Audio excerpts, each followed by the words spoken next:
Monsieur Durand, bonjour et merci d'être avec nous. Alors, les pays européens sont divisés dans cette affaire d'exploitation du gaz de schiste. Je donne l'exemple de la France et de l'Allemagne. L'Allemagne est pour, la France est contre. Pourquoi ? Tout simplement parce qu'on a une difficulté à envisager ce que doit être le futur. La problématique de la politique, c'est d'arriver à trouver cet équilibre entre le temps court, l'immédiateté, le fait d'avoir besoin d'une énergie maintenant et pas chère, et en même temps d'essayer de construire ce que sera l'énergie de demain, ce que sera la capacité pour la planète de pouvoir continuer. Et donc il y a des divergences là-dessus, mais on a ce sujet sur beaucoup d'autres domaines, le domaine des transports.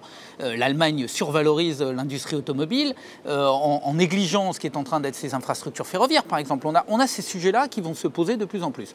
Donc il est normal qu'il y ait un débat. Il est normal que tout ce qui est lié aux énergies fossiles, au pétrole, etc., qui a marqué le XXe siècle, continue encore au XXIe, mais je comprends que des gens soient attachés à cela. Nous essayons un peu de nous projeter un peu plus vers ce que sera demain et la manière dont nous pouvons continuer à construire à la fois un avenir énergétique et en même temps un avenir durable pour la planète. Les institutions européennes ont un regard par rapport à cela, ou c'est vraiment les États membres qui décident de oui ou non? En fait, vous touchez du doigt le vrai problème de l'Europe. C'est cette capacité à essayer d'avoir une vision commune partagée. Et ça, on est en échec total. Donc la réponse à votre question, malheureusement, c'est les États qui actuellement dominent. On voit très bien la logique de l'Allemagne, par exemple, qui a décidé de sortir brutalement du nucléaire et qui s'est mise sur le tout charbon sur une période, alors qu'elle l'estime limitée, mais qui n'est pas ce que nous souhaitions. On voit la Pologne qui essaye de définir aussi son autonomie par rapport au gaz russe. On voit l'Allemagne qui, en revanche, aimerait bien continuer à garder des relations commerciales fortes avec la Russie, que ce soit M. Poutine ou un autre. Donc la réalité, et vous avez raison d'appuyer là-dessus, c'est qu'on ne partage pas. Or, l'Europe, au départ, elle est née de la communauté de l'acier et du charbon, elle est née d'une volonté de mettre en commun et de dire nous avons un intérêt général qui consiste à faire de l'Europe un espace privilégié par rapport aux autres espaces mondiaux, qui soient les États-Unis, qui soient les pays émergents, qui soient la Chine, l'Inde, etc. C'est de dire faisons une force commune, essayons de partager. Et là, on est en échec total. On est en échec à la fois sur une vision de ce que doit être l'énergie au XXIe siècle, mais on est aussi en échec sur les réseaux, sur l'interconnexion, sur le fait de ne pas avoir des surproductions à un endroit, des sous-productions à un autre, ou des productions très polluantes d'un côté, et perdre de l'énergie renouvelable d'un autre. Donc on n'est pas à la hauteur des enjeux, très clairement. L'Europe n'est pas, pour le moment, au rendez-vous de la question énergétique. Alors, vous évoquez la pollution. Qu'est-ce qui prime d'abord pour les pays européens? La santé des êtres humains, l'économie ou l'écologie? J'aimerais tellement vous dire que le monde sera parfait le jour où on arrivera à lier ces facteurs-là et ne pas les dissocier. Tant qu'on continuera à raisonner en opposant l'économie, c'est-à-dire l'efficacité, la productivité, à un bien-être humain, à la question de santé, à la question environnementale, tant qu'on opposera ces deux éléments-là, nous échouerons d'un côté comme de l'autre. Donc la réalité du XXIe siècle, c'est justement ce que porte le développement durable, c'est d'essayer de trouver cette intersection. Je dis bien l'intersection, pas de dire tout est lié, mais nous avons un endroit commun où on peut à la fois travailler sur l'économique, sur le social et sur l'environnemental. Donc la question que nous devons nous poser, c'est qu'est-ce qui est bien à la fois pour notre santé et notre environnement, c'est-à-dire qu'est-ce qui est soutenable, durable, possible, et en même temps, qu'est-ce qui va continuer à créer de l'emploi et de l'efficacité en termes de production et en termes de capacité à trouver de l'emploi et à pouvoir vivre. Donc c'est cet équilibre qui est très difficile à trouver et trop souvent, beaucoup trop souvent, on nous oppose, à nous écologistes, mais à d'autres aussi, en disant mais oui, mais on comprend bien les questions de santé, les questions... Sauf que, par exemple, la qualité de l'air qu'on respire, notamment dans les grandes villes, c'est vrai à Paris, c'est vrai à Londres, à Paris particulièrement avec le diesel, on voit bien que ça n'est pas durable. L'espérance de vie à Paris est en train de baisser, elle est de 6 mois inférieure à ce qu'elle est ailleurs, en France, alors que c'est l'espace le plus riche de France. À cause de la pollution et notamment des voitures diesel et des émissions diesel, on se retrouve à moins bien vivre et à mourir plus jeune à Paris qu'ailleurs. Or là, on voit bien que c'est une question de santé, d'environnement, mais en même temps de production. Parce que les voitures françaises qui sont surproduites autour du diesel ne se vendent que très mal à l'export. Et on perd énormément d'emplois sur l'industrie automobile française. Donc vous voyez bien qu'on pourrait à la fois trouver des solutions qui sont bonnes pour l'industrie, mais qui en même temps, évidemment, ne nuisent pas à la santé ni à l'environnement. On va rester sur le gaz de schiste et ses conséquences sur la santé humaine. Qu'est-ce qu'on sait déjà? Quels sont les effets? Est-ce qu'il y a des études qui ont prouvé déjà ou jusqu'au jour d'aujourd'hui, les conséquences sur les vies humaines? C'est très difficile parce qu'on a un problème aussi d'impartialité des études. Pour le moment, l'ensemble ou quasiment l'ensemble des études qui sont réalisées, notamment aux États-Unis, qui ont été l'espace de développement des gaz de schiste, l'Amérique du Nord d'une manière générale, mais les États-Unis en particulier, sont faites par les industries pétrolières. C'est-à-dire que ce sont eux qui ont établi les fameuses réserves, dont on ignore en réalité la réalité profonde, sans mauvais jeu de mots. Ce sont eux qui définissent les conditions dans lesquelles tout se passe. Donc on a des contre-expertises qui sont très difficiles à mener parce qu'on a en face de nous un lobby extrêmement puissant et des conditions, par exemple, de secret d'affaires qu'on essaye maintenant d'imposer en Europe, qui existe aux États-Unis, qui permet aux sociétés pétrolières de ne pas révéler l'ensemble des produits chimiques qu'elles mettent à l'intérieur de l'eau, parce que... Alors, justement, oui, expliquez-nous voilà, un la petit peu fracturation comment hydraulique. se fait exactement, Alors, entre autres. le principe de la fracturation hydraulique, c'est que, comme son nom l'indique, il faut fracturer la roche. C'est d'aller rechercher des poches de gaz à l'intérieur de la roche. C'est-à-dire qu'ils sont enfermés dans la roche primaire. Et donc, on creuse parfois des milliers de mètres en vertical, puis on envoie en horizontal, pour pouvoir aller rechercher ces poches et donc fracturer.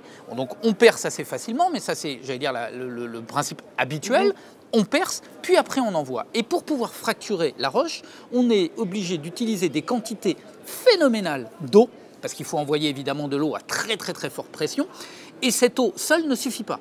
Parce qu'il faut, pour des raisons chimiques, sur lesquelles évidemment je n'ai pas qualité pour m'exprimer, mais ce qui est sûr, c'est qu'on est obligé de mettre énormément de produits.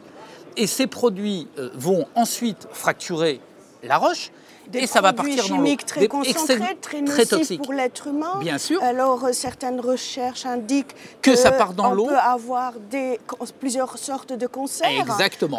Cancer de poumon, cancer du foie aussi. On a tous les perturbateurs aussi endocriniens qui arrivent. C'est-à-dire que ça touche le système nerveux. Exactement. Aussi. Et c'est pour ça. C'est qu'on est dans une logique maintenant où ces produits chimiques à court terme ont une efficacité.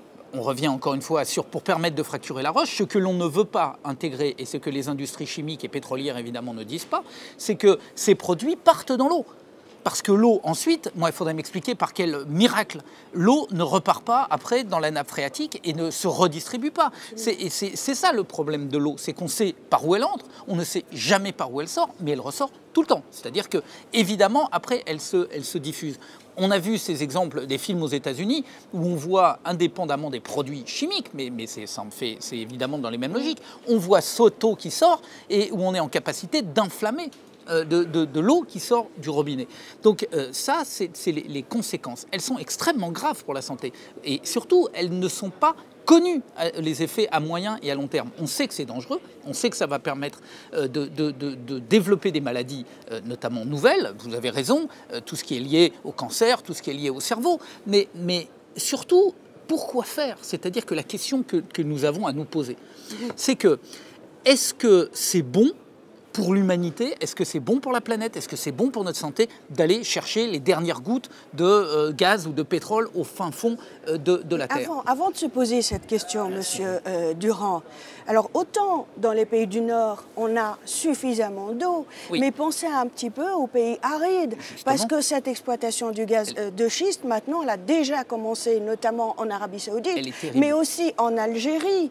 Par absolument. La France. En France, on ne peut pas faire ça. On va faire ça où? En Ardèche, en Corrèze. Les gens vont évidemment hurler. Non, tandis que dans les pays, en Algérie ou ailleurs, on peut facilement le faire parce que la parole est beaucoup moins au peuple et que par ailleurs, l'argument économique, etc., prime sur tout autre argument. Et donc, on va piller.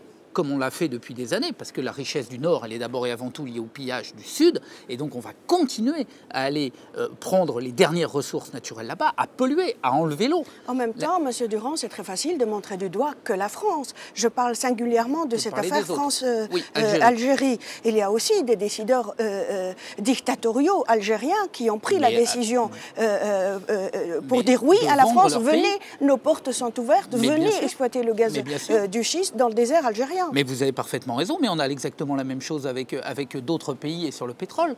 On voit très bien que la manne, les ressources fossiles, j'ai dit tout à l'heure, ont pillé le Sud. Regardez le Nigeria pour parler d'un exemple connu, classique, le Nigeria avec ses ressources en pétrole. Est-ce que le peuple nigérian est en train d'en profiter? Est-ce qu'on n'est pas en train de gâcher, effectivement, au profit de quelques-uns qui sont totalement corrompus et qui donnent à des compagnies étrangères, vraisemblablement américaines, françaises ou demain chinoises, quand je dis demain, c'est déjà aujourd'hui, on donne à ces grandes entreprises multinationales la capacité d'exploiter le sol sans que les populations locales n'en profitent. Et on voit bien que ce sont quelques oligarchies, comme on dit, et quelques dictateurs qui gardent les mannes de cela. Mais oui, et la question de l'eau, et c'est une question, vous avez raison de la viser, la question de l'eau est une des questions majeures du XXIe siècle, va entraîner des conflits majeurs, et on a déjà entraîné et continuera à en entraîner, et tout le monde se désintéresse de cette question. Exploiter les gaz de schiste, c'est d'abord et avant tout piller les ressources en eau des régions. Mais c'est vrai aussi aux États-Unis. Les États-Unis ont des problèmes maintenant majeurs de nappes phréatiques qui commencent à se réduire. Alors eux vont piquer l'eau dans le cadre des accords de libre-échange avec le Canada, mais à un moment c'est le Canada qui va aussi avoir des questions. On a vu il n'y a pas très longtemps au Québec, sur une question d'exploitation de gaz de schiste, un village qui ne pouvait plus permettre l'irrigation de ses agricultures. C'est-à-dire que son propre espace vital, là où il crée sa propre nourriture, ne peut plus être irrigué parce que toute l'eau est prise par une exploitation de gaz de schiste, donc, et de gaz bitumeux, puisque c'est ça là-bas. Donc si c'est ce monde-là que nous voulons, c'est-à-dire ne plus arriver à se nourrir pour que certaines entreprises pétrolières continuent à aller piller le sol, alors moi je dis nous allons au-devant effectivement de conflits et de souffrances absolument majeurs. Qu'est-ce qui fait que certains pays ont besoin d'autorisation pour cette exploitation de gaz de schiste et d'autres pas? Le fait que certains pays portent, j'allais dire, une vision un peu plus d'intérêt général que d'autres. Il y a ceux qui sont uniquement sur le très court terme et qui donc veulent juste la production immédiate. Et ceux qui essayent de dire mais non, mais regardons, essayons de trouver ces équilibres, ces fameux équilibres entre la protection de l'eau, la protection de la santé, et ces pays-là disent non, en l'état, le gaz de schiste est trop dangereux, trop polluant, donc il ne faut pas l'exploiter. C'est le cas de la France pour le moment où à l'unanimité, notre Assemblée nationale avait dit non. Non, on a d'autres capacités. S'il n'y avait pas le choix, après c'est toujours la même question. Si c'était une question de vie ou de mort, de continuer à exploiter les énergies fossiles, alors on pourrait peut-être se poser la question. Mais là, on a le choix. Il y a d'autres types d'énergie.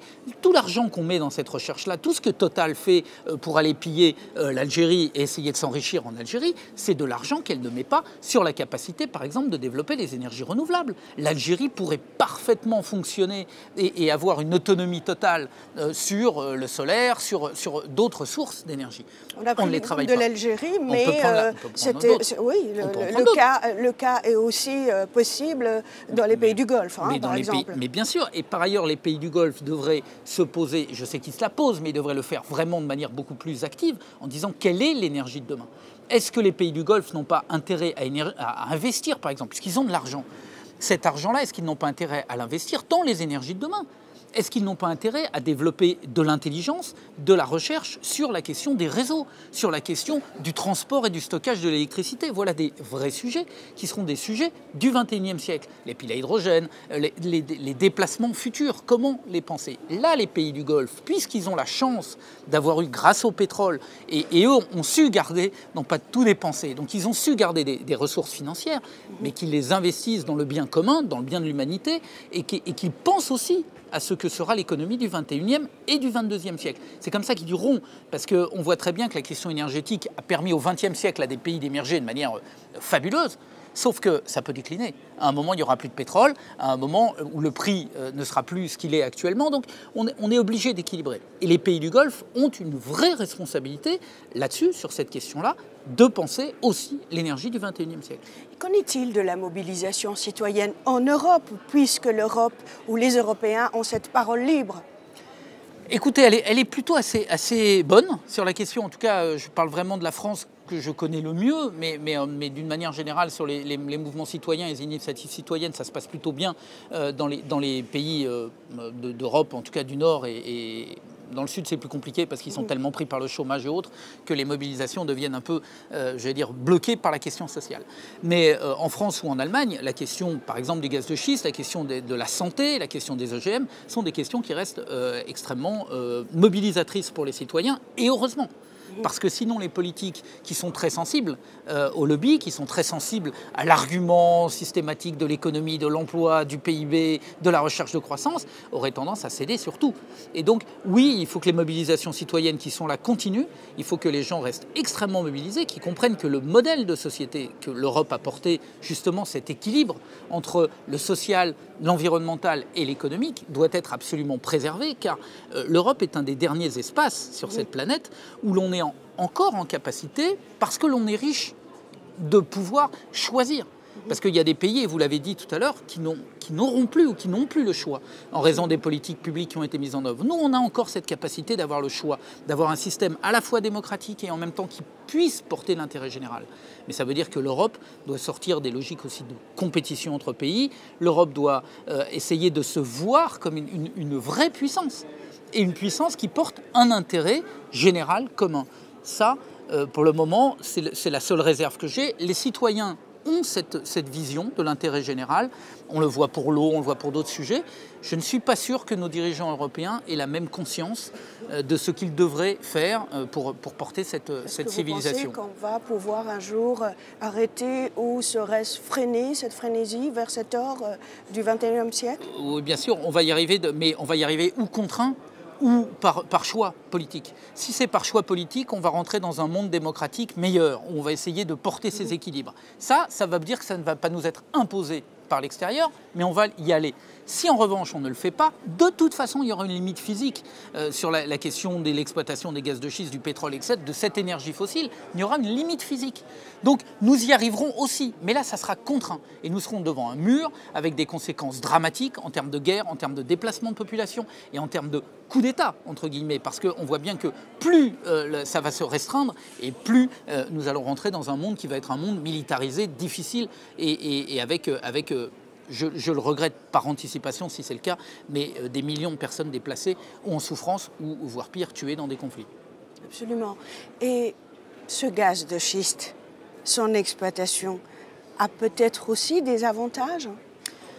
Écoutez, l'avantage, s'il n'y avait pas d'avantage, au moins pour les grandes entreprises qui vont faire des profits très rapides dessus. Ça, oui, c'est un avantage. Et un deuxième avantage, c'est que ça permet de faire croire que l'énergie est un bien pas cher, que l'on peut éternellement puiser. Vous savez, c'est un avantage à court terme, je le répète, c'est-à-dire que croire que l'on peut continuer comme ça, sans regarder quels sont les coûts extérieurs. C'est-à-dire, oui, effectivement, le gaz aux États-Unis est devenu moins cher, exactement comme le charbon en certains autres endroits de la planète est devenu moins cher. Justement, par rapport au charbon, on dit que le gaz de schiste va impacter beaucoup moins que le charbon. Mais c'est faux, il va impacter un peu moins en termes de CO2, mais on est en train de démontrer aux États-Unis que du méthane continue à s'échapper des puits de pétrole qui ont été fermés parfois depuis plus de 50 ans.